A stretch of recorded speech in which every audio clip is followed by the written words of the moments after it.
Hi, എന്നാ ഉണ്ട്, സുഖമല്ലേ? കുറേ പേര് ചോദിക്കുന്നുണ്ട് നമ്മളെ ഇങ്ങോട്ട് വരാൻ പറ്റുന്ന ഓപ്ഷനും കാര്യങ്ങളൊക്കെ. നമുക്ക് ആരുടെ അടുത്ത് നമ്പർ കൊടുക്കാൻ പറ്റാത്തൊരു സാഹചര്യമാണ് ഇപ്പം നിൽക്കുന്നത്. കൊടുത്തു കഴിഞ്ഞാൽ നമ്മൾ ലാസ്റ്റ് പെട്ടുപോകുമെന്ന് നമുക്കൊരു പേടി. അതുകൊണ്ട് മാത്രമാണ് നമ്പർ കൊടുക്കുക. അതായത് ജെന്യുവനായിട്ടൊരു ഏജൻസി നമ്മുടെ അടുത്ത് എത്തിയിട്ടില്ല. എത്തിയാലും നമ്മൾ എങ്ങനെ കൊടുക്കുമെന്ന് ചിന്തിച്ചുകൊണ്ടിരിക്കുക. അതായത് ഇവിടുത്തെ നിയമങ്ങളും കാര്യങ്ങളും മിനിറ്റുകൾ വെച്ച് മാറിക്കൊണ്ടിരിക്കുക. അപ്പം നമ്മൾ ഇതിൽ ഏകദേശം ഒരു ഐഡിയ ഉള്ള ഒരാളുണ്ട്. ഇത് നമ്മുടെ അനൂപ് കേട്ടോ. നമസ്കാരമുണ്ട് അനൂപേ, എന്താണ് അവസ്ഥ ഇപ്പോഴത്തെ സത്യാവസ്ഥ? നിയമങ്ങൾ ഇനി ഒരു ഡേറ്റ് കിട്ടി നമുക്ക് ഇങ്ങോട്ട് വരിക എന്ന് പറയുന്നത് പോസിബിളാണ്. ഇപ്പൊ ഞാൻ എന്റെ കേസ് പറയുകയാണെങ്കിൽ ഞാൻ 2019 മുതൽ റിക്രൂട്ട്മെന്റ് ചെയ്തുകൊണ്ടിരുന്ന ആളാണ്. പല കമ്പനി യൂറോപ്പിൽ തന്നെയുള്ള പല കമ്പനികൾക്കും വേണ്ടിയിട്ട് സ്റ്റാഫിനെ റിസോഴ്സ് ചെയ്തുകൊണ്ടിരുന്ന ആളാണ്. അപ്പൊ സ്വാഭാവികമായിട്ട് ചോദ്യം പറയാം, ഞാൻ എന്തുകൊണ്ട് ഡ്രൈവറായി? ഇതൊരു ക്രൈസാണ്. അതായത് ഇതും കൊണ്ട് നമ്മൾ റോഡിലോട്ട് ഇറങ്ങുമ്പോഴത്തേന് ഒരു സ്രാവിനെ കൊണ്ട് കടലിൽ പോകുന്ന പ്രതീതിയാണ്. കുഞ്ഞു വീടുകളെല്ലാം അതിന്റെ വാട് നോക്കി. അപ്പൊ ആ ഒരു ഫീലിന്റെ പുറത്ത് ഞാനിതായതാണ്. തന്നെയല്ല എന്റെ ബ്രദറിലോ ഓൾറെഡി ഡ്രൈവറാണ്. അപ്പൊ പുള്ളിയുടെ കൂടെ എനിക്ക് വണ്ടിയോട് ക്രൈസ് മൂത്തിട്ടാണ് ആയത്. അപ്പൊ ഞാനിവിടെ റിക്രൂട്ട്മെന്റ് ചെയ്യുന്ന സമയത്ത് എന്ന് പറഞ്ഞാൽ അന്ന് കോവിഡ് കഴിഞ്ഞിട്ട് നമ്മുടെ ഒരുപാട് ഡ്രൈവർമാർ മരിച്ചുപോയി, കുറെ പേര് റിട്ടയർഡ് ആവുകയും ചെയ്തിട്ട്. അത് പറയണം കേട്ടോ, കറക്റ്റായിട്ട് പറയണം. ഡ്രൈവർമാർ ഇവിടെ ഷോർട്ടേജ് വരാൻ മെയിൻ കാരണം കോവിഡാണ്. കോവിഡിന്റെ പേരിൽ ഒരുപാട് ഷോർട്ടേജ് വന്നു. തന്നെ ഈ ഒരു പ്രൊഫഷനിലോട്ട് ഇവിടുത്തെ ആൾക്കാർ പിള്ളേര് പുതിയ ജനറേഷൻ ഇതിനകത്തോട്ട് ഇറങ്ങാനായിട്ട് മടിച്ചു. അപ്പോൾ മടിച്ചു കഴിഞ്ഞപ്പോൾ സ്വാഭാവികമായിട്ട് എന്നാന്ന് വെച്ച് കഴിഞ്ഞാൽ അവര് ഇവിടെ ലോജിസ്റ്റിക്സ് ട്രാൻസ്പോർട്ടേഷൻ അല്ലെന്നുണ്ടെങ്കിൽ വെയർ ഹൗസ് മാനേജ്മെന്റ് എന്നൊക്കെ പറയുന്നത് മെയിൻലി റോഡിൽ കൂടെയാണ്. റോഡ് ട്രാൻസ്പോർട്ടേഷൻ ആണ് മെയിൻ. അപ്പൊ ഇവിടെ നിങ്ങളിപ്പം കാണുന്നുണ്ട് ഇവിടെ ട്രെയിലറുകളാണ് മെയിൻ ആയിട്ട്. ഇവിടെ കുറെ ലാൻഡ് ലോക്ക് കൺട്രീസ് ഉണ്ട്. അതെ, ഇവര് അത് തന്നെയല്ല, ഇവിടെ എപ്പോഴും ട്രാൻസ്പോർട്ടേഷൻ നടക്കുക ബൈ റോഡാണ്. അത് പ്യുവർലി എല്ലായിടത്തും നമ്മുടെ നാട്ടിൽ 4 ഉണ്ട്, ഐഷറിന്റെ കുഞ്ഞു വണ്ടികളുണ്ട്, അല്ലെങ്കിൽ 10 വീല് 8 വീലൊക്കെ വണ്ടികളുണ്ട്. പക്ഷെ ഇവിടെ എന്താ പ്രശ്നം എന്ന് വെച്ച് കഴിഞ്ഞാൽ ഇവിടെ ട്രെയിലർ മാത്രമേ. പിന്നെ ഉള്ളതെന്ന് വെച്ച് കഴിഞ്ഞാൽ 3 ടണ്ണിന് താഴെ അല്ലെങ്കിൽ 7 ടണ്ണിന് താഴെയുള്ള കുഞ്ഞു വണ്ടികളാണ്. അപ്പൊ ഒരു ബൾക്ക് ലോഡ് ഒരിടത്തോട്ട് എത്തിക്കാൻ നമുക്ക് ഇവിടെ ഓവർലോഡ് കൊണ്ടുപോകാൻ പറ്റില്ല.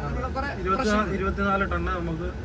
അപ്പൊ ബേസിക്കലി അപ്പൊ ഇത് ഓടിക്കാൻ പറ്റുന്ന ലോങ് ഹോൾ ഡ്രൈവേഴ്സ്, അതായത് ഇവിടെ നമുക്ക് രണ്ട് സിസ്റ്റത്തിൽ നമ്മൾ വർക്ക് ചെയ്യാം.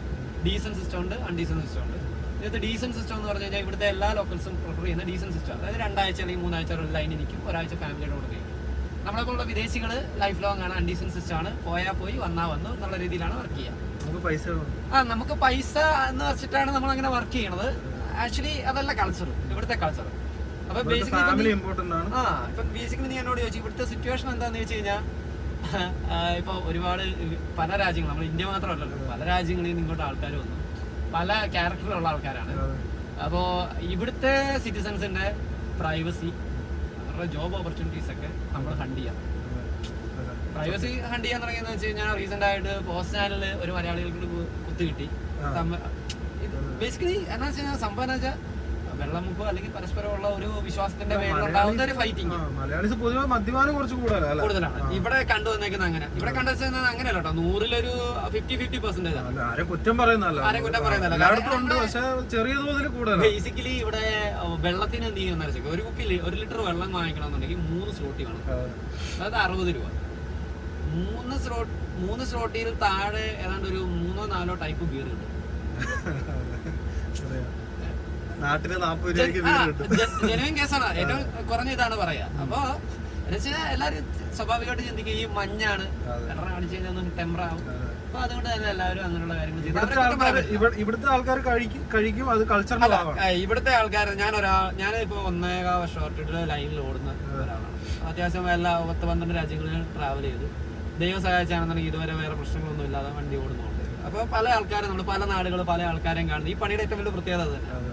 കാരണം പല രാജ്യക്കാരെ കണ്ട് പല രാജ്യക്കാരുമായിട്ട് നമ്മൾ വീക്കെൻഡുകൾ ഷെയർ ചെയ്ത് അവരുടെ കൾച്ചർ ആസ്വദിച്ച് ഒക്കെ. അപ്പോൾ ഒരു പ്രാവശ്യം ജർമ്മനി വെച്ചിട്ട് ഞാനൊരു മധ്യവയസ്കനായിട്ടുള്ള ഒരു ഡ്രൈവറോട് ഞാൻ ചോദിച്ചു, ചേട്ടാ നീ ഇങ്ങനെ ചോദിച്ചാൽ കൊളിക, നമ്മളിവിടെ എവിടെ ചെന്നാലും കൊളികാന്ന് വിളിക്കുള്ളൂ അങ്ങനെ. അപ്പോൾ ചോദിച്ചു ഇത് എന്തുകൊണ്ടാണ് നിങ്ങൾ ബിയർ? അപ്പോൾ പറയാണ് നിങ്ങളുടെ നാട്ടിൽ പുള്ളി എടുത്താൽ നിങ്ങളുടെ നാട്ടിൽ ഒരാൾ വീട്ടിൽ കയറുമെന്ന് നിങ്ങൾ എന്താ ചെയ്യുക? Tea or coffee, that's it ഉള്ളൂ. We are beers. ഇത് അവരുടെ ഹിസ്റ്റോറിക്കലി അവരുടെ സംസ്കാരത്തിന്റെ ഭാഗമാണ്. നമുക്കത് തിരുത്താൻ പറ്റും. പക്ഷെ നമ്മളുടെ ഇതിൽ നേരെ തിരിച്ചാണ്. നമ്മള് രാവിലെ ഒട്ടിച്ചടിച്ച് തുടങ്ങി ഭയങ്കര അതാണ് ബേസിക്. അപ്പൊ പിന്നെ വേറെ കാര്യമുണ്ട്, നമ്മൾ ഇന്ത്യൻസ് എന്നല്ല, പൊതുവെ വിദേശികൾ ഭയങ്കര അഗ്രസ്. ഇവിടുത്തെ ആൾക്കാരെ ശ്രദ്ധിച്ചിട്ടുണ്ട്, ഇവര് ഭയങ്കര കാമൻ ക്വയറ്റാണ്. അത് എനിക്ക് മനസ്സിലായി. നമ്മൾ വണ്ടിയും കൊണ്ട് റോട്ടിൽ ഇറങ്ങിയാൽ പോലും എക്സാക്ട്ലി അത് പ്രശ്നം വെച്ചാൽ നമ്മൾ ഭയങ്കര അഗ്രസീവ് ആണെന്നാണ് അത് നമ്മുടെ നാട്ടില് പഠിച്ചു വന്ന ഇതാണ്. അതായത് നമുക്ക് നാട്ടില് റോട്ടിലൊക്കെ ഇറങ്ങി കഴിഞ്ഞാൽ പിന്നെ കയ്യൂക്കൊള്ളും കാര്യങ്ങളുള്ള ഒരു ഇതിലായി. അത്രേ ഉള്ളൂ. ഞാൻ ഈ കഴിഞ്ഞ ദിവസം ഞാൻ പറഞ്ഞു ഞാൻ എക്സാം പാസ്സായാണ് ലൈസൻസിനായിട്ട്.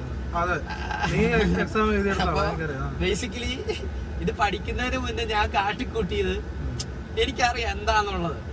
പക്ഷെ അത് പഠിച്ചിട്ട് എഴുതി കഴിഞ്ഞപ്പോ ഞാനിത് ചിന്തിച്ചായിരുന്നു എന്റെ ലൈസൻസ് റദ്ദ് ചെയ്യാത്തത് ആരുടെയൊക്കെയോ ഭാഗ്യപ്പെട്ട്. അതെ, ഇവിടുത്തെ നിയമം പഠിച്ചു കഴിഞ്ഞപ്പോ എക്സാക്ട്ലി നമ്മൾ ഓടിക്കുന്നത് എന്ന് വെച്ചാൽ വേറൊരു ഡ്രൈവറെ നമ്മളെ കൊണ്ടുവന്ന് അയാൾ പറഞ്ഞു തരുന്നു, അത് വെച്ചിട്ട് നമ്മൾ ഓടിക്കുന്നു. നമുക്ക് അതിനെ കൂടുതൽ അറിയില്ല. പക്ഷേ അവിടെ റോഡ് സൈഡിനുള്ള പ്രയോറിറ്റി, അവിടെയുള്ള പെഡസ്ട്രിയനൊക്കെ സൈക്കിളിനൊക്കെ ഉള്ള പ്രയോറിറ്റി, നമുക്കില്ലാത്ത പ്രശ്നങ്ങൾ അതൊക്കെ നമുക്ക് മനസ്സിലാക്കാം. അതായത് പറഞ്ഞാൽ നമ്മൾ പൊതുവെ ഒരു അഗ്രസീവ് പീപ്പിൾസ് ആണെന്നാണ് ഇവരുടെ ഒരു വെപ്പ്. അതുകൊണ്ട് തന്നെ ഇപ്പോൾ റീസെൻ്റ് ആയിട്ട് EU യൂണിയനിൽ ഒരു മീറ്റിംഗ് നടന്നപ്പോൾ എന്നെ സംബന്ധിച്ച് ഞാൻ ഈ ന്യൂസുകൾ എപ്പോഴും വാച്ച് ചെയ്തുകൊണ്ടിരിക്കും. അതായത് പ്രത്യേകിച്ച് ഇമിഗ്രേഷൻ റൂളുകൾ. അപ്പോൾ റീസെൻ്റ് ആയിട്ട് ഞാനൊരു ഇത് വായിച്ചപ്പോഴത്തേനും കണ്ടതാണ്. അതായത് EU യൂണിയനിൽ പോളണ്ടാണ് ഏറ്റവും കൂടുതൽ ആൾക്കാരെ റിക്രൂട്ട് ചെയ്യുന്നതെന്ന് പറഞ്ഞിട്ട് EU യൂണിയൻ ഒരു പ്രസ്താവന ഇറക്കി. അപ്പോൾ റീസെൻ്റ് ആയിട്ടാണ് നമ്മുടെ ഇവിടെ ഇലക്ഷൻ നടന്നിട്ട് ഇവിടുത്തെ പ്രസിഡന്റ് വന്നിട്ട് പുള്ളി പറഞ്ഞൊരു കാര്യമുണ്ട്, ഒരു കാര്യം ചെയ്യും, നിങ്ങളുടെ എഞ്ചിനീയേഴ്സിനെ ഞങ്ങൾക്ക് വേണ്ട, നിങ്ങളുടെ ഡോക്ടേഴ്സിനെ ഞങ്ങൾക്ക് വേണ്ട, നിങ്ങളുടെ ഒരു എംപ്ലോയെ ഞങ്ങൾക്ക് വേണ്ട, ഞങ്ങൾക്കുള്ളവർ ഞങ്ങളുടെ അടുത്ത് തന്നെ ഉണ്ട്. എന്നിട്ട് അയാൾ പറഞ്ഞൊരു കാര്യമുണ്ട്, ഇല്ലീഗലായിട്ട് ഒരു ഇമിഗ്രന്റ് പോലും ഇന്ന് പോളണ്ട് ലീവ് ചെയ്യുന്നില്ല.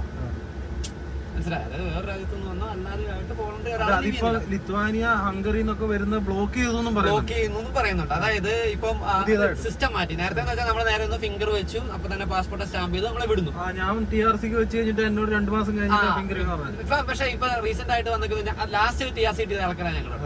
റീസെന്റ് ആയിട്ട് എങ്ങനെയാണെന്ന് വെച്ചാൽ നമ്മൾ ഡോക്യുമെന്റ് സബ്മിറ്റ് ചെയ്തു, എല്ലാ വെരിഫിക്കേഷനും കഴിയുന്നു. അപ്പൊ ആ വെരിഫിക്കേഷൻ ടൈമിൽ ഇപ്പൊ നീ വേറെ രാജ്യത്ത് പോയിട്ടുണ്ടെന്നുണ്ടെങ്കിൽ ചിലപ്പോൾ ആ രാജ്യത്ത് വിളിക്കും, എന്നിട്ട് നിനക്ക് എന്തെങ്കിലും ഒരു ക്രൈമോ അല്ലാന്നുണ്ടെങ്കിൽ അവിടുത്തെ എംപ്ലോയർ നീ അബ്സ്കോണ്ടിങ് ആണെന്ന് പറയുകയോ ചെയ്തിട്ടുണ്ടെങ്കിൽ ഓൾറെഡി റിജക്ഷൻ ആണ്. ഇത് എപ്പോഴാ അറിയാ? ഫിംഗർ വെക്കാൻ ചെല്ലുമ്പോൾ. അപ്പൊ ബോർഡർ സെക്യൂരിറ്റിയുടെ വാഴിലാണ് ചെല്ലുക.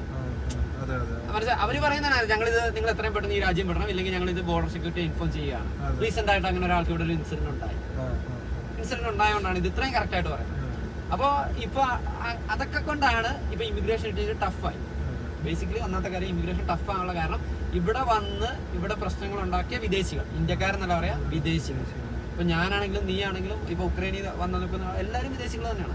അവർ ഇവിടുത്തെ പീപ്പിൾസിന് ഉണ്ടാക്കിയേക്കുന്ന പ്രൈവസി ബ്രോക്കൺ. അതാണ് ബേസിക്. കാരണം ഒരു രാജ്യത്തിന് ആ രാജ്യത്തുള്ള അവരുടെ സ്വന്തം ആൾക്കാരെ സംരക്ഷിക്കുക എന്ന് പറയുന്നതാണ് മെയിൻ. അത് കഴിഞ്ഞിട്ടുള്ള വിദേശികളെ. അപ്പൊ പിന്നെ പറയുന്നുണ്ടോ, ഇപ്പൊ ഞാൻ ഈ ഇത്രയും രാജ്യങ്ങൾ പോയിട്ട് വരുമ്പോൾ നമുക്ക് പോളണ്ടിലോട്ട് വരുമ്പോൾ, അതായത് ആ 92 റോഡിലോട്ട് കയറുമ്പോൾ നമുക്ക് ഫീൽ ചെയ്യുന്നതാണ് ഇന്ത്യയിൽ നമ്മൾ നമ്മുടെ രാജ്യത്തെത്തി എന്നുള്ള ഒരു തൃപ്തി ഉണ്ട് കേട്ടോ. അത് പറയാതിരിക്കാൻ പറ്റില്ല. ഇനി രണ്ടാമത്തെ കേസ് എന്ന് പറഞ്ഞു കഴിഞ്ഞാൽ, ഇപ്പൊ നമ്മൾ ഒരാളെ, ഇപ്പൊ നിന്നെ ഞാൻ ഇങ്ങോട്ട് വരാനായിട്ട് നീ നിൽക്കുന്നു, നിന്നോട് ഞാൻ പറയാം, നീ ഇന്ന ഏജൻസി കൊടുത്തോ കിട്ടും എന്ന് നിന്നോട് ഞാൻ പറയാണ്. അപ്പൊ നീ കൊടുക്കുന്നതിന് മുന്നേ ചേട്ടാ റെഡിയല്ലേ, അത് ഓക്കെ ആണല്ലോ അല്ലേ? ഞാൻ പറയാം ഓക്കെ ആണ്, പ്രശ്നമൊന്നും ഇല്ല എന്ന് പറഞ്ഞിട്ട് ഞാൻ നിന്നെ പറഞ്ഞു നീ അവിടെ കൊണ്ടുപോയി കൊടുത്തു. ഇവന്മാര് നിന്റെ ഡോക്യുമെന്റ് ചെയ്തില്ല എന്ന് കരുതുക, നീ ഇവന്മാരെ വിളിക്കുന്നതിന് മുന്നേ നീ എന്നെ വിളിക്കും. നമ്മൾ ഒരാൾക്ക് നമ്പർ കൊടുത്തിട്ടുണ്ടെങ്കിൽ റെസ്പോൺസിബിലിറ്റി നിനക്കുണ്ട്.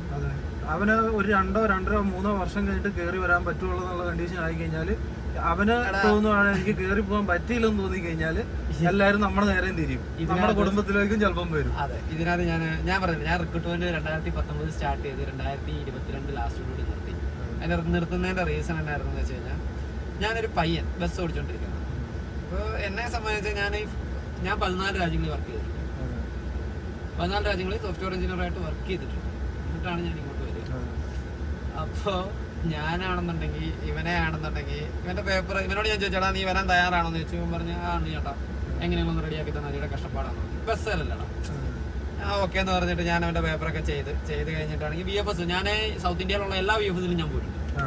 ഞാൻ ഒരാളെ സബ്മിഷൻ നടത്തുകയാണെന്നുണ്ടെങ്കിൽ ഞാൻ ഇതെന്തുകൊണ്ടാണെന്ന് വെച്ച് കഴിഞ്ഞാൽ, ഈ VFS ചെയ്യുമ്പോൾ ഇവൻ എനിക്കൊരു 3000 രൂപ തരുന്നുണ്ട്. VFSൽ ഇപ്പോൾ ഒരു ഡോക്യുമെന്റ് വെക്കേണ്ടതെന്ന് വെച്ചാൽ PL ആപ്ലിക്കേഷൻ വെക്കണം, നമ്മൾ ട്രാവൽ ഐറ്റിനറി, അതുപോലെ തന്നെയാണെന്നുണ്ടെങ്കിൽ നമ്മുടെ ട്രാവൽ പ്ലാൻസ്, അതുപോലെ തന്നെ നമ്മൾ ഏത് കമ്പനിയിലോട്ട് പോകുന്നുള്ള കൺസിഡറേഷൻ, അങ്ങനെ കുറേ ലെറ്ററുകൾ വെക്കണം. അപ്പോൾ ഞാൻ നിന്റെ VFS ചെയ്യുകയാണെന്നുണ്ടെങ്കിൽ ഞാൻ നിന്നോട് ആദ്യം പറഞ്ഞേടാ, ഇനിയിപ്പോൾ നിന്റെ ഏജ് ഒരു 28 വയസ്സാണെങ്കിൽ നിന്നോട് ഞാൻ പറയുന്നത്, നിനക്ക് ഇന്ന ഡോക്യുമെന്റ്സ് വേണം, ഇന്ന ഡോക്യുമെന്റ്സ് നീ അറ്റാച്ച് ചെയ്യണം, അറ്റസ്റ്റ് ചെയ്ത് വെക്കണം. എന്നിട്ട് ഞാൻ പറയും നമുക്കാണെന്നുണ്ടെങ്കിൽ ഇന്ന ദിവസമാണ് സബ്മിഷൻ, നീ അങ്ങോട്ട് വെക്കും, ഞാൻ വന്നേക്കാം. അപ്പോൾ നീ അങ്ങോട്ട് ചെല്ലും, നിന്റെ കൂട്ടത്തിൽ ഞാനും കാണും. ഞാൻ വാങ്ങിക്കുന്ന പൈസക്കുള്ള റെസ്പോൺസിബിലിറ്റി ഞാൻ കാണിക്കണം. ഇപ്പൊ ഈ പയ്യന്റെ കൂടത്തിൽ ഞാൻ പോയി ഫസ്റ്റ് അഹമ്മദാബാദിൽ ചെന്ന് ഇവിടുത്തെ ഒരു പ്രഗത്ഭമായ കമ്പനിയാണ്. പിന്നീട് ഇവിടുത്തെ കുറെ ആൾക്കാർ കയറി കുളവാക്കിയ കമ്പനിയാണ്. അല്ല, കൊയ്മാക്സിനെയൊക്കെ നമ്മൾ വിട്ട്. കാരണം അത് ആദ്യമേ അവിടുത്തെ മേഡമായിട്ട് സംസാരിച്ചപ്പോൾ തന്നെ ഇവിടെ ഏജന്റുമാർ കയറി നിരങ്ങാൻ തുടങ്ങി, നടന്നത് വിട്ടു. ഇവിടെ ബേസിക്കലി ഇവിടെ സാലറി ഉണ്ട്, വെടിക്കെട്ട് സാലറി ഉണ്ട്. പക്ഷെ കുഴപ്പമെന്നറിയോ, ഇപ്പൊ ഞാനൊരു ഏജന്റാന്ന് കരുതുക, അതിലോട്ട് പിന്നെ വരാം. ഇപ്പൊ ഞാൻ എന്നിട്ട് ഈ പയ്യനെ കൊണ്ട് ഞാൻ പോയി സബ്മിഷൻ നടത്തി ഒക്കെ തിരിച്ചു വന്നു. 10ാമത്തെ ദിവസം എന്റെ ഇത് തിരിച്ചു വന്നു, പാസ്പോർട്ട് തിരിച്ചു വന്നപ്പോൾ റിജക്ഷനാണ്. അതായത് 9ാമത്തെ റീൽസിനോട്ട് റിജക്ഷൻ, പോയിട്ട് തിരിച്ചു വരില്ല എന്നുള്ള ഒരു കൺസിഡറേഷൻ വെച്ചിട്ട് റിജക്ഷൻ കൊടുത്തു. അപ്പോഴാണ് ഞാനൊരു കാര്യം പറഞ്ഞത്, ഇവൻ പോവാണെന്ന് കരുതിയിട്ട് ഇവന്റെ വീട്ടുകാർ പോവാനുള്ള അച്ചാറ് വരെ പാക്ക് ചെയ്തു. ലോൺ എന്ന് വെച്ചാൽ സർവീസ് ചാർജ് ഇല്ല, സർവീസ് ചാർജ് ഇവിടെ വന്ന ചെലവുണ്ട്. ഇവിടെ വന്നു കഴിഞ്ഞാൽ 2 ലക്ഷം രൂപ അടുത്ത് ചെലവുണ്ട്. പക്ഷെ ഇത് അറിഞ്ഞു കഴിഞ്ഞപ്പോഴത്തേന് എനിക്ക് വന്നൊരു ഫീലിംഗ് ഉണ്ട്. കാരണം ഇത്രയും നമ്മൾ എഫേർട്ട് എടുത്ത് 4 കമ്പനി ഞാൻ മാറ്റി വെച്ചു. എന്നിട്ട് അവനെ വിസ അടിച്ച് എന്നോട് കൊണ്ടുവന്നു. ഞാൻ എടുത്ത വർക്ക് അവനെ കൊണ്ട് ഞാൻ ഒരുവിധം അടുപ്പിച്ച് കൊണ്ടുവന്നു. അന്ന് ഞാൻ ആ പരിപാടി, കാരണം എനിക്ക് ഉറപ്പില്ലാതായി. ഇത് അടിക്കുക നമ്മുടെ നാട്ടിൽ വിസ അടിക്കുന്നില്ലല്ലോ. ശരി, വിസ അടിക്കുന്നുണ്ടോന്ന് ചോദിച്ചാൽ അടിക്കുന്നുണ്ട്. അതിലും പ്രശ്നം എന്ന് വെച്ചാൽ VFS നേരത്തെ എന്ന് വെച്ച് കഴിഞ്ഞാൽ ഒരു ദിവസം ഒരു 20 സ്ലോട്ട് വെച്ചിട്ടൊക്കെ ഓപ്പൺ ആകുമായിരുന്നു ഒരു ദിവസം. ഇന്നെന്ന് വെച്ച് കഴിഞ്ഞാൽ ഒരു മാസത്തിന് ചിലപ്പോൾ 100 ഓപ്പൺ ആകും. അല്ലടാ, ഞാൻ ഈ 2 വർഷം മുന്നേ ഞാൻ നാട്ടിൽ VFS നോക്കും. VFS ഡേറ്റ് ബ്ലാക്കിലാണ് എടുക്കുന്നത്. അതെ, അന്ന് 60,000 70,000 80,000 രൂപ ബ്ലാക്കിലാക്കുന്നത് എങ്ങനെയാണ്? അവിടെയും കോമഡി. ആ സമയത്ത് 10 പേര് പോയ 10 പേർക്കും ട്രക്ക് ഡ്രൈവർമാർക്ക് വിസ അടിക്കുമായിരുന്നു. ഇപ്പൊ ലേറ്റസ്റ്റ് ആയിട്ട് ഈ പറഞ്ഞ ഡിസംബർ, ഈ 2024 ഡിസംബറില്ല, കഴിഞ്ഞ മാസങ്ങളിൽ വിസ അടിക്കുന്നില്ല. അത് സംഭവം എന്താണെന്ന് വെച്ച് കഴിഞ്ഞാൽ ഇതിനകത്ത് ബേസിക്കലി ഞാൻ പറഞ്ഞില്ല, ഇത് ഡേറ്റ മാനിപ്പുലേഷൻ കേട്ടിട്ടുണ്ട്. സംഭവം എന്താണെന്ന് വെച്ച് കഴിഞ്ഞാൽ നീ ഒരു ഡേറ്റ് എടുക്കാൻ ഒരു ഏജന്റിന്റെ അടുത്ത് എന്റെ പാസ്പോർട്ട് കൊടുക്കും. എന്നിട്ട് ഏജന്റിനോട് പറയുന്നത് നാളെ ചേട്ടാ അടുത്ത മാസത്തെ ഡേറ്റ് എടുത്ത് തരണം, 60,000 എങ്കിൽ 60,000 ഞാൻ തരാൻ തയ്യാറാണ്. അടുത്ത മാസം നീ അവനെ വിളിച്ച് ചോദിക്കുമ്പോൾ അയ്യോ ഡേറ്റ് കിട്ടിയില്ല കേട്ടോ, നമുക്ക് ഈ പ്രാവശ്യം 5 കിട്ടിയുള്ളൂ. അപ്പൊ നീ എന്നാ ചെയ്യുന്നു, ഈ ഏജന്റിന്റെ കയ്യിൽ നിന്റെ പാസ്പോർട്ട് ഇരിപ്പുണ്ട് കോപ്പി, നീ ആ പാസ്പോർട്ട് എടുത്ത് വേറെ ഏജന്റിന്റെ അടുത്ത് ചെല്ലുന്നു. അപ്പൊ ഓൾറെഡി ഡ്യുവലായി. അപ്പൊ എന്നാ വെച്ചാൽ 20 സ്ലോട്ട് ഓപ്പൺ ആകും. നീ തന്നെ ചിന്തിക്കുക. അപ്പൊ 20 സ്ലോട്ട് ഓപ്പൺ ആകും, ഇത് കരിഞ്ചന്തയിൽ ഓപ്പൺ ആകണം. ഇത് 20 സ്ലോട്ട് ജെനുവിൻ ആയിട്ട് ഓപ്പൺ ആകുന്നുണ്ട്. ഒരു 1000 രൂപയുടെ സാധനം 20,000 രൂപയ്ക്ക് വിൽക്കണമെന്നുണ്ടെങ്കിൽ ഈ 1000 രൂപയ്ക്ക് ഈ സാധനം കിട്ടുന്നില്ല എന്നുള്ളത് നിന്നെ ബോധിപ്പിക്കണം. അതിനുവേണ്ടി തന്നെയാണ് നിന്റെ പാസ്പോർട്ട് നീ പോലും അറിയാതെ മിസ്യൂസ് ചെയ്യും. അല്ല, എന്റെ പാസ്പോർട്ടും പോയിട്ട് ഒരു 6 മാസം സകലമാന സ്ഥലത്തൂടെ കറങ്ങി തിരിഞ്ഞു വന്ന പാസ്പോർട്ടാ, ഷുവർ സ്ലോട്ട് വിസ എന്നൊക്കെ പറഞ്ഞു.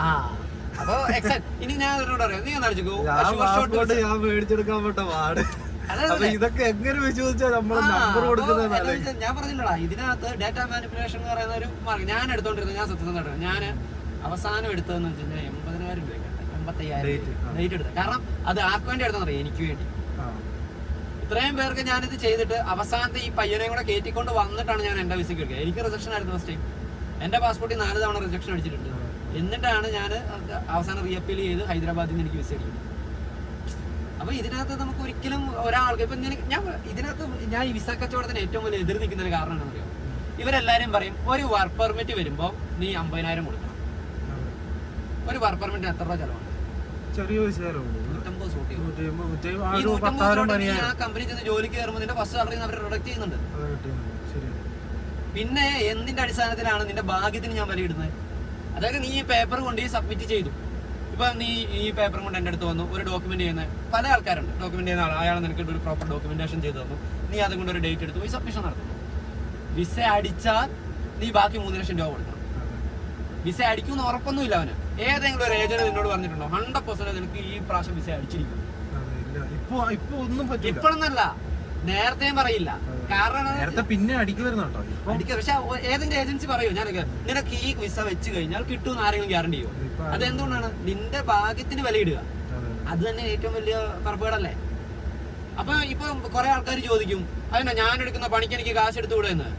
ഞാനടാ ഈ 250 വേറെ ഞാൻ കൊണ്ടുവന്നത് 0 കോസ്റ്റിലാണ്. അപ്പോഴും എനിക്ക് ഒരാളിൽ നിന്ന് 3,000 രൂപ ലാഭം ഉണ്ടായിരുന്നു.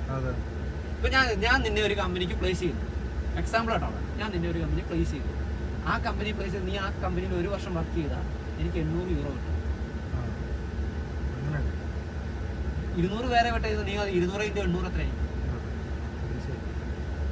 അപ്പൊ ഞാൻ നിന്റെ കയ്യിൽ നിന്ന് വാങ്ങിക്കുന്നത് ശരിയാണോ? ഇപ്പൊ ഇതിനകത്ത് കുറെ ആൾക്കാർ ചോദിക്കും, ചേട്ടൻ സാലറി കുറച്ച് പറഞ്ഞിട്ടല്ലേ? ഞാൻ കൊണ്ടുവന്ന ഒരാൾക്ക് പോലും 2200 താത്തി ഞാൻ കൊണ്ടുവന്നിട്ടില്ല. ഇപ്പൊ 1500 വരുന്നുണ്ട്. 1500 രൂപ ഇപ്പൊ ബേസിക് ഉള്ളു. ഇവിടുത്തെ പണിയാ. ഇപ്പൊ ഈ മഞ്ഞത്തിറങ്ങുന്നു. ഇപ്പൊ ഈ വണ്ടിയൊക്കെ ആണെന്നുണ്ടെങ്കിൽ മഞ്ഞത്തേക്കാ പോകുന്നത്. മഞ്ഞത്തിറങ്ങുമ്പോൾ ഇതിന്റെ ക്രൂസ് കൺട്രോൾ ശരിക്കും വർക്ക് ചെയ്യില്ല. കാരണം വെച്ചാൽ മഞ്ഞടിച്ച് കഴിയുമ്പോൾ ക്രൂസ് കൺട്രോൾ ഇല്ലാവും. തന്നെ ഇത് വെയിറ്റ്ലെസ് ലോഡാണെന്നുണ്ടെങ്കിൽ വണ്ടി തെന്നിപ്പോകാനുള്ള ചാൻസ് ഉണ്ട്. ഇത് റിസ്കുകൾ കൂടുതലാണ്. എന്നിട്ടാണ് അതായത് ഞാൻ ഏജന്റാണ്, ഞാൻ ഒരു കമ്പനി ചെന്നിട്ട് പറയുന്നത് നിങ്ങൾക്ക് എത്ര വേക്കൻസി ഉണ്ട്, അപ്പോൾ പറയുന്നത് അവർ 100 വേക്കൻസി 50 പേരെ ഞാൻ തരാം, 1500 വെച്ച് കൊടുത്താൽ മതി. എന്നിട്ട് ഓർക്കണം, നീ ആ സാലറിയും കുറച്ചിട്ട് നിന്റെ അടുത്ത് 5 ലക്ഷം രൂപ വാങ്ങി. എടാ എന്നിട്ട് ഇവര് പറയുന്നത് ഞങ്ങള് ഭയങ്കര ദൈവത്തിനെ പോലാണ്. എന്താണ് ദൈവത്തിനെ പോലെ? എവിടാണ് ദൈവത്തിനെ പോലെ? ഈ കാണിക്കുന്ന പെർപ്പേട് നീ തന്നെ ചിന്തിച്ചു നോക്കി എങ്ങനെയാന്ന് മനസ്സിലായി. നീ ഈ പണിയെടുക്കാൻ എന്ത് ബുദ്ധിമുട്ടുണ്ടെന്ന് എനിക്കറിയാം. ഇപ്പൊ ഞാൻ എന്റെ ചേട്ടൻ എന്റെ ബ്രദറിനെ ഞാനിവിടെ ഡ്രൈവറായിട്ട് കൊണ്ടുവന്നിട്ട് ഇവിടുത്തെ സ്ട്രക്ചർ ആദ്യം മനസ്സിലാക്കി. എന്നിട്ടാണ് ഞാൻ ഒരാൾ എന്നോട് വന്നിട്ട് പറയാ, അനൂപ് കൊണ്ടുവന്ന ഒരാള് ഇത്ര രൂപ വാങ്ങിച്ചു, അവൻ അപ്പ പൈപ്പന്റെ സെറ്റിലാണ്. അപ്പൊ ഞാൻ സെറ്റിൽ ചെയ്യും അങ്ങനെ വാങ്ങിച്ചിട്ടുണ്ടെങ്കിൽ. പക്ഷെ ഇന്നേ വരെ വാങ്ങിച്ചിട്ടുള്ളത് എന്റെ കാരണം എന്താ വെച്ചാൽ എനിക്കൊരു കുട്ടിയാ. എനിക്ക് ഈ വാങ്ങിക്കുന്ന കാശ് ആശുപത്രി കൊടുക്കാൻ പറ്റില്ല. എന്റെ ലൈഫിൽ ഞാനൊരു എത്തിക്സ് ഫോളോ ചെയ്യുന്ന ആളാണ്.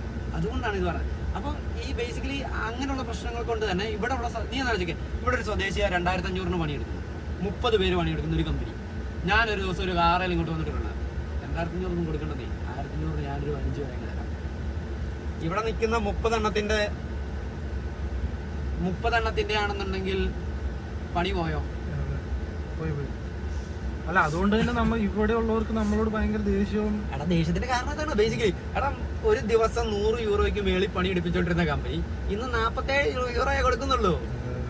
ഒരിക്കൽ ഒരു കോപ്പറേറ്റീവ് കമ്പനിക്ക് ഒരിക്കൽ കൊള്ളലാഭം കിട്ടിയാൽ ഒരിക്കൽ ലാഭം കിട്ടിയെന്നല്ല, നിനക്കൊരു കമ്പനി ഉണ്ട്, ആ കമ്പനിയിൽ നേരായ വഴിക്കല്ലാതെ നിനക്ക് 1 രൂപ ലാഭം കിട്ടിയെന്ന് തരുക. ആ ലാഭം പോയാൽ പിന്നെ നീ ഒരിക്കലും സമ്മതിക്കില്ല. ഇത് എന്റെ എക്സ്പീരിയൻസ് എന്താ, 10 വർഷം കോപ്പറേറ്റീവ് കമ്പനികളിൽ വർക്ക് ചെയ്തുള്ള എക്സ്പീരിയൻസിലാണ് പറയുന്നത്, സമ്മതിക്കില്ല. അത് ഘടനയാണ്. കാരണം ഇന്ന് കിട്ടുന്ന ലാഭം നാളെ കിട്ടണമെന്നില്ല. പക്ഷെ ഇന്ന് കിട്ടുന്ന അത്ര ഊറ്റിയെടുക്കുക, അതേ ഉള്ളൂ. അതുകൊണ്ട് തന്നെയാണ് നടക്കത്തില്ലാത്ത, ബേസിക്കലി ഡേറ്റ് ഇല്ലാത്തതിന്റെ കാര്യം. ഇനി രണ്ടാമത്തെ കേസ് എന്ന് പറഞ്ഞു കഴിഞ്ഞാൽ, ഇപ്പൊ ഇവിടെ റൂള് മാറുക എന്ന് വെച്ചാൽ, നമ്മൾ ഈ ഷർട്ട് ഊരി മാറ്റുന്ന പോലെ റൂള് മാറിക്കൊണ്ടിരിക്കുക. ഇത്രയും നേരം 2009 മുന്നുള്ള ലൈസൻസുകൾ എക്സ്ചേഞ്ച് ചെയ്ത് കൊടുക്കുന്നുണ്ടായി പോളണ്ടിൽ. എക്സാം ഒന്നുമില്ല, നമ്മൾ പ്രോപ്പർ ആയിട്ടുള്ള അതിന് ഡോക്യുമെന്റേഷൻ ഉണ്ട്. ആ ഡോക്യുമെന്റേഷനുമായിട്ട് ചെല്ലുന്നു, അതായത് RTO ഓഫീസിൽ സബ്മിറ്റ് ചെയ്തു. കോഡ് 95 ഇതേപോലെ നമ്മൾ വന്നു കഴിഞ്ഞാൽ നമുക്ക് പേപ്പറും കാര്യങ്ങളൊക്കെ ആദ്യം തരുമായിരുന്നു. ഏകദേശം 5-6 മാസം മുന്നേ ആ പരിപാടി തീർത്തു. എക്സാം ഞാൻ എക്സാം എഴുതി എടുത്ത ആളാ. അതുകൊണ്ടാണ് ഞാൻ പറഞ്ഞത്, അന്നൊക്കെ ഞാനും എക്സാം എഴുതിയ ആളാ. ഞാൻ എക്സാം എഴുതുമ്പോൾ പേപ്പർ എക്സാം, അതായത് ക്വസ്റ്റ്യൻ പേപ്പർ നേരത്തെ നമുക്ക് കിട്ടും. ക്വസ്റ്റ്യൻ പേപ്പർ നേരത്തെ കിട്ടും. എന്നിട്ട് നമ്മൾ ആ ക്വസ്റ്റ്യൻ പേപ്പർ ഇന്ന സെന്ററിലെ 7ാം നമ്പർ ക്വസ്റ്റ്യൻ പേപ്പർ, അതിന്റെ ആൻസർ പഠിക്കുന്നു, പോയി ടിക്ക് ചെയ്യുന്നു, ജയിക്കുന്നു. ഓക്കെ, നമ്മൾ പഠിച്ചിട്ട് 1 മാസത്തെ കോഴ്സ് എടുത്ത് പഠിച്ചിട്ട് തന്നെയാണ്. പക്ഷെ ഇന്ന് അതിന്റെ അവസ്ഥ മാറി, കമ്പ്യൂട്ടറൈസ് ആയി ഷഫിളായി. അപ്പൊ വരുന്ന ഒരാൾക്ക് കമ്മ്യൂണിക്കേഷൻ. അത് മാത്രമല്ല, ഇത് റഷ്യന്റെ എന്തോ ഇതാണ് ട്രാൻസ്ലേറ്റ് ചെയ്ത് വരും, നമുക്ക് മനസ്സിലാവൂല. 5 രൂപ ലാഭത്തിന് വേണ്ടിയാണ് ഈ പറഞ്ഞ പരിപാടി എടുക്കുന്നത്. ഇതിനകത്ത് ഞാൻ പറയുന്നത്, ചില ആൾക്കാരുടെ എഡ്യൂക്കേഷൻ വളരെ ലെസ് ആയിട്ടുള്ള, ഗൾഫിൽ നിന്ന് ജോലി നഷ്ടപ്പെട്ടു പോയിട്ട് വന്നിട്ട് ഒരു എങ്ങനെയെങ്കിലും ഒന്ന് രക്ഷപ്പെടണം. ഇപ്പൊ നാട്ടിലുള്ള ഒരുപാട് പേര് എനിക്ക് മെസ്സേജ് അയക്കുന്നുണ്ട് പേഴ്സണലി. എനിക്ക് സത്യം പറഞ്ഞാൽ സഹായിക്കണമെന്നുണ്ട്. ഇൻസ്റ്റാഗ്രാമിലേക്ക് ഒരുമാതിരി ആക്ച്വലി എനിക്ക് സഹായിക്കണമെന്നുണ്ട്.